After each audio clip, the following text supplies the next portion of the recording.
Programmet præsenteres af Viaplay, eller som jeg kalder det, Big Guns TV.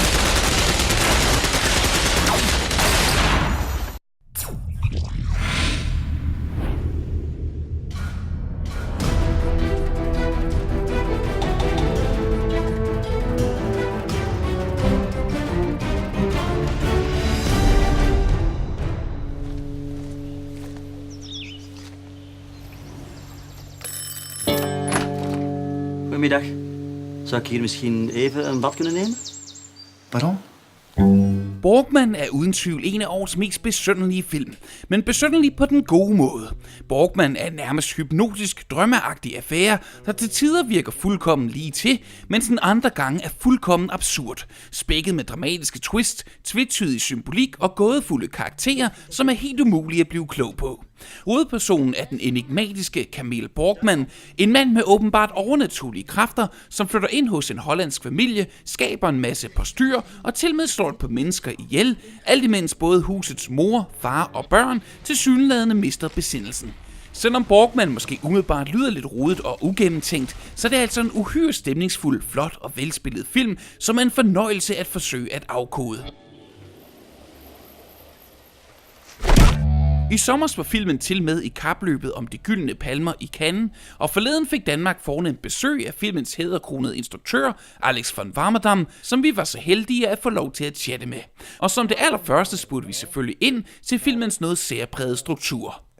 You know, I'm a kind of writer. When I start writing a script, I have no structure or a real idea of the story. It's just a sort of half idea of doing something nasty, doing something horror-like. That's in fact was all I know when I start writing. And during the writing, it develops and elements come in, and then I go back to the beginning and change things or change, you know. So the ideas come because of the writing. So I'm not a kind of writer that first make a structure and put it on the wall. I sometimes do that, but that's long ago. I had to put a structure on the wall and then follow the structure. The structure comes during the writing. And then of course you do this and oh wow, and then I put this here and it's better too. And of course you do that in the editing as well. Then again everything is changing. And also, Borgman is just such a memorable character as well. He's just such a boogeyman. He is. His look and the way that the powers that he has, like being able to sort of, it feels like he can manipulate the dreams of these people and all that sort of stuff. Yes, he does. Yeah, he does. Yeah. But where did the idea from him spring from? At first, you know, many times, this is very personal, I have bad dreams that my wife is with another man. And those dreams are very realistic, so realistic that when I wake up in the middle of the night, then I wake up my wife and say it's not true. You know, it's for a moment because then you are in half sleep, half awake. But those dreams are so real that for a moment you believe that she has another lover. So when I was writing the script, I thought, what is more mean than a man who can make the wife dreaming bad dreams about her husband? That's what he does, but I couldn't find a way to show it. And then, I don't know, by coincidence, on internet I saw paintings of incubus. An incubus is a demon. It's invented, I think, in the Middle Ages by the Catholics. When a woman of good family gets pregnant without being married, they say it was the incubus who did it. And that's a sort of demon who's just by sitting on a woman, he makes her pregnant. That's the story. To defend the woman for the church, it was not her fault. And when I saw those paintings, I thought, oh well, that's the solution, that Borgman is sitting naked on her, and you see that she is dreaming awful things about her husband. Mm-hmm. When I start writing, I thought I want to go further than in my former films. I want to go to the dark basements of my own mind, so to say, to see what's there, dark, nasty things. And I also surf the internet for horror, but you know, the real genre movie, the horror movies, it's not really my interest. But some of that things stayed in my mind, of course. And when I was writing, sometimes I thought, for example, the cutting of the leg. I could imagine that when I was on the set, that I was directing like this, like action. Is it already done? But when the moment is there, it's normal, you know, because you have seen the wounds already many times before, and you have many meetings about how to do it. So it becomes more and more fun to do it, and it's not scary at all. Also, a lot of people think it's not scary at all, and a lot of people think it's very scary. The lady who interviewed me before you, she told me she had to puke after the wound scene. She stopped because she had to see it at home. She stopped the DVD and ran to the toilet to puke. Well, that's the biggest compliment you can get.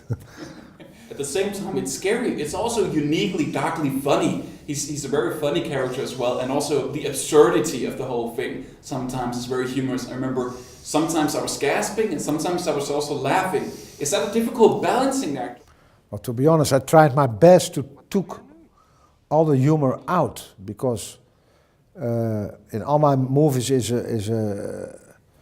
humor, and sometimes it's there where I didn't expect it myself, and sometimes it's there because I wanted to be funny. But to avoid it totally is very difficult. Because I try to take it out all, and also in the cutting I throw out a lot of funny things, who are just obvious funny, which is not funny, so I took it out. But still, when the film was finished and you see it with an audience, I was, well, surprised and a little bit disappointed in a way, not really of course, that they were laughing again, here and there, and you know, me myself, I'm not a big laugher. I laugh inside a little bit, but people, ha ha ha.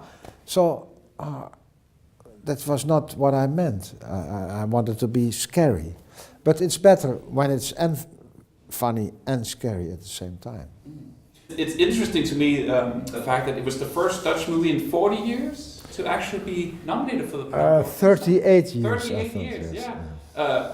I don't know if there's any particular reason for that, because of course you have a much better grasp than I do of the Dutch film industry. Do you think there's any particular reason why it hasn't been featured as prominent at Cannes? Or? You know, the commercial movie film industry in Holland is that's the main cinema in Holland. You know, feel-good movies, bestsellers on film, and there is the artistic movie, but the artistic movie is very artistic. It's, as far as I know, because I don't see it all, some of them, and so it's just an impression I have. But the impression is that those art house movies are sometimes really small, you know, small, tiny subject, little,